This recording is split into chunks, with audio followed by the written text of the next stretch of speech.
There's always these moments in life when you are completely at one with yourself and your craft.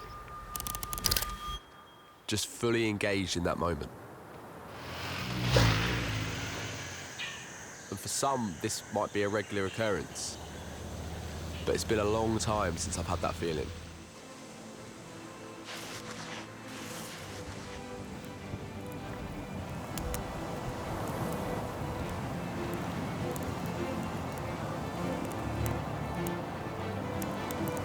This trip to Ecuador came at the perfect time.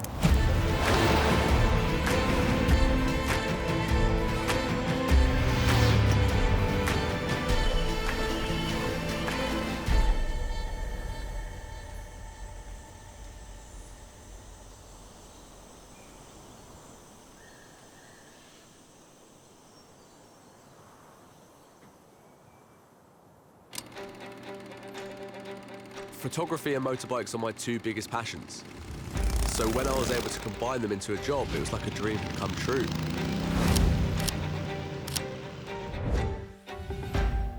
But lately, I've just been stagnating at home. Nothing changes, there's no inspiration. I've just been taking photos for work and not for creation.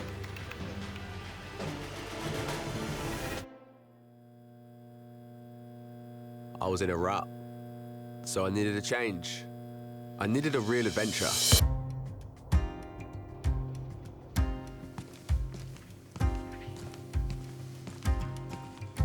When we were about to head out, I had this immense feeling of excitement about what was to come.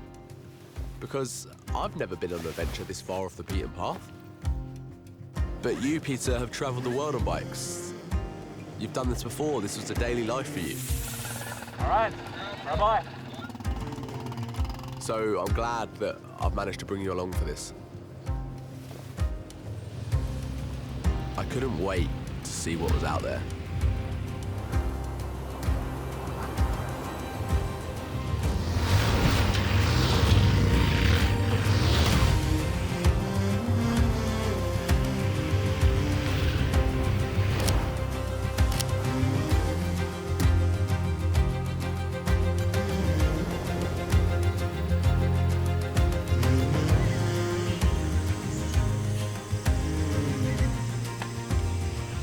The land of four worlds. That's what I heard them call Ecuador, and now it makes perfect sense. As a whole, I can't really compare the country to anything, but I can compare the little sections of Ecuador to other places I've been.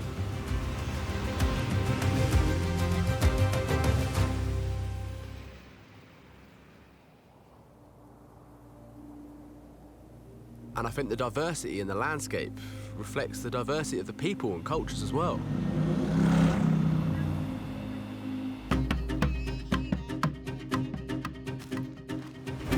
It was such an interesting blend of ethnicities.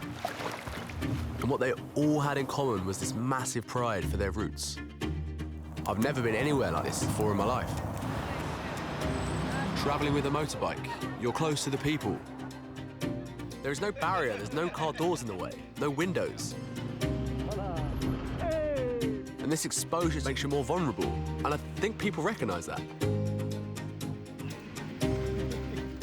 I just don't think you get this intense experience any other way.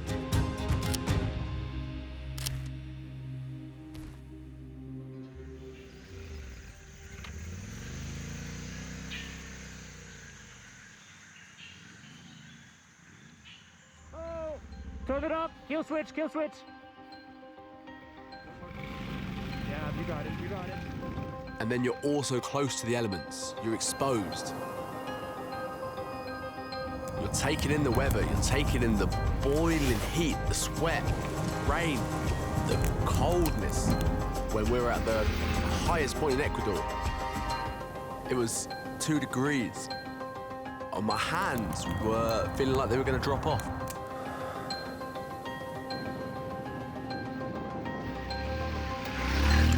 So these conditions made for some heavy days on the bike. Well, we helped each other get out of those situations.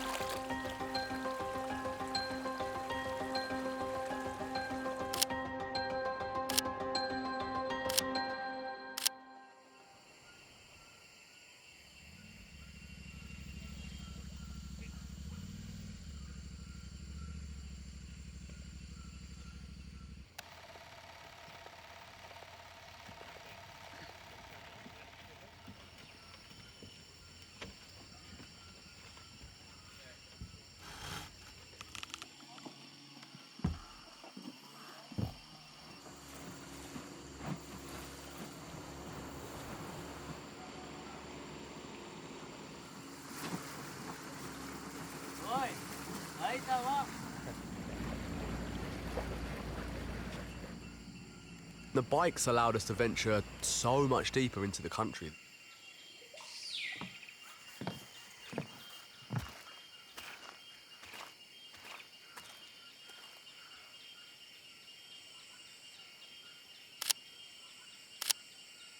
It was one of those moments where I've had to pinch myself and kind of be like, is this real?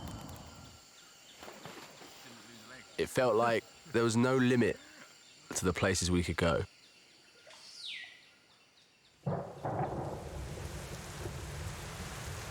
That's when we started riding towards Pinñan.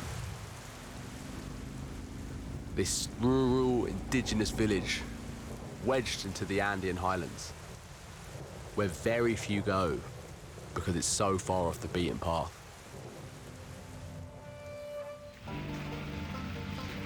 The start was easy enough, but then the heavens opened up, and the rain turned the road that was made of this volcanic ash into ice. And I've never experienced anything like that. I must have dropped the bike about 8 times. One time I tried to pick it up and my feet slipped beneath me and I ended up headbutting the bike. And at that point I was done, man. I was out of it. This is the hardest thing I've ever done. I thought I was a good bike rider. Maybe I'm not as good as I thought.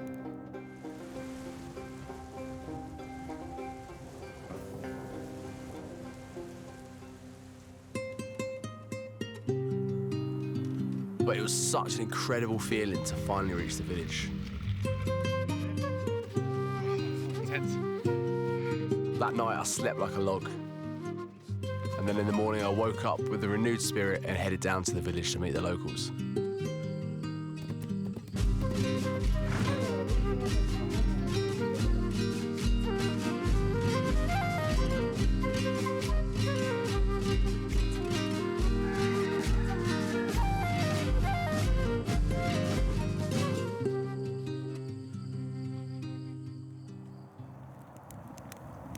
But in the beginning, I felt quite uncomfortable in Pinñan. It was such a remote place, and as a photographer, I wanted to capture this way of living. But I wasn't really sure if I was intruding on their day-to-day life, you know? But when Pablo, the president of the village, invited us into his house to show us around, to show us how they lived, it was like a weight had been lifted off my shoulders, because it showed me that we were truly welcomed there. I went from feeling quite uncomfortable in that situation to feeling so welcome and so at ease and so relaxed just in a few moments.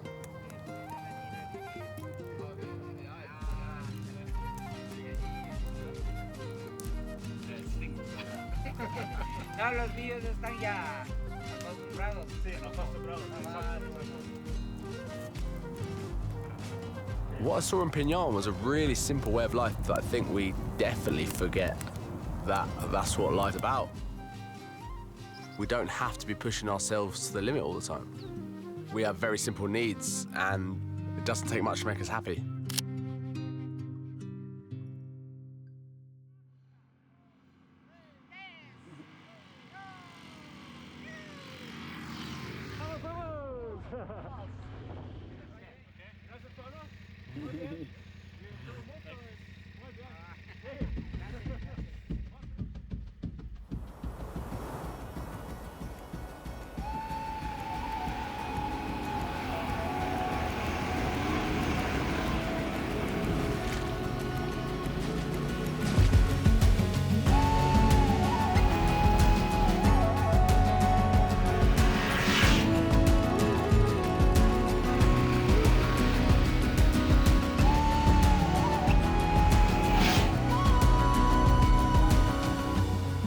And it's all led up to this. We're at the ocean, at the end of the journey.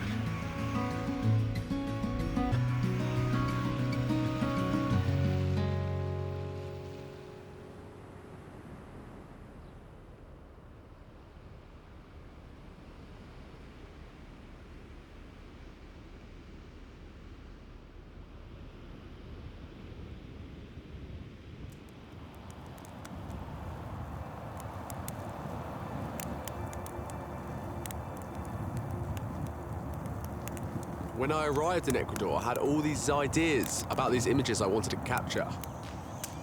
But those ideas quickly faded away, because I could never have imagined the sort of adventure we could find ourselves on here. And I ended up rather valuing the special moments for myself. So when I did take a photo of a moment that did feel special to me, it gave that image so much more meaning. And it reminded me that photography is something that I do for myself, not for anyone else.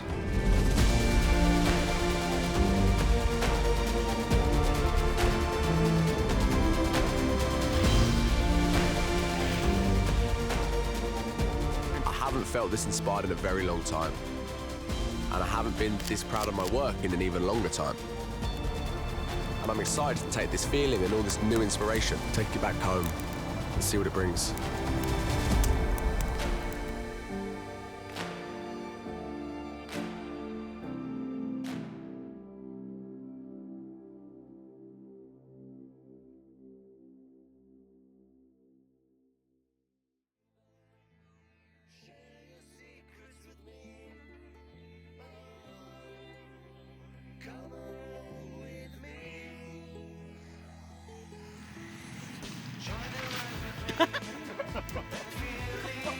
Got me already.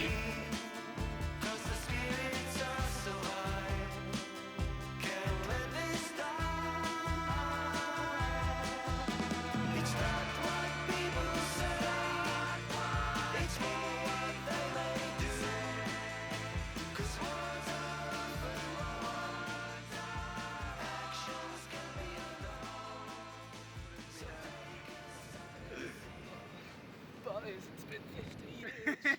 I haven't seen another living soul for so long. You got any water? After 15 days, I'm worried about Ecuador's taking its toll. Can you please let me film?